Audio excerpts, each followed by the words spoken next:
गांधी बाबा तुमने हमको एक मौन हथियार दिया, दोनों गाल सूज गए लेकिन हमने ना वार किया।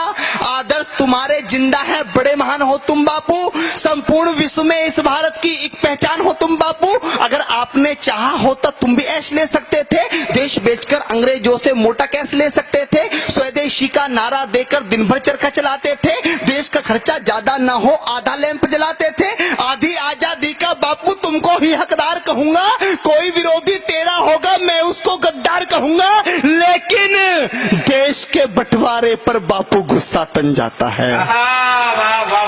लेकिन देश के बंटवारे पर बापू गुस्सा तन जाता है, गुस्से के बदले किसी गौड़ से का मंदिर बन जाता है। अरे भारत माता की छाती पर, भारत माता की छाती पर चलता आ रहा रुका नहीं, सन 47 का बापू तुमसे बंटवारा रुका नहीं, सन 47 का बापू तुमसे बंटवारा रुका नहीं। तुमने तुमने तुमने तुमने बापू बोला था ये शाख नहीं छटने दूंगा, अरे इंच इंच कट जाऊंगा पर देश नहीं बटने दूंगा।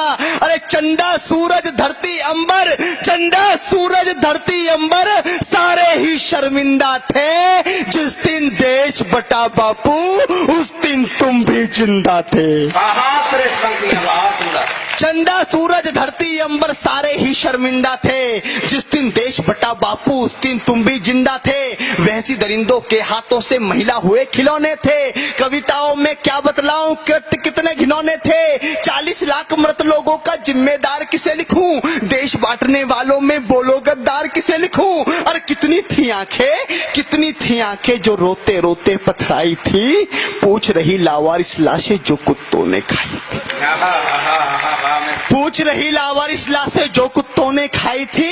हिंदुस्तान की माटी का परिवेश अधर में छोड़ दिया। कविता की सबसे कड़वी पंक्ति, इससे कड़वा मैंने कुछ नहीं लिखा, कि हिंदुस्तान की माटी का परिवेश अधर में छोड़ दिया, बंटवारा करके भी बापू देश अधर में छोड़ दिया। हिंदुस्तान की माटी का परिवेश अधर में छोड़ दिया, बंटवारा करके भी बापू देश अधर में छोड़ दिया। अरे दो थप्पड़ के बदले में, दो थप्पड़ के बदले में एक थप्पड़ तो मारा करते, अरे बंटवारा भी करना था तो ढंग से बंटवारा करते।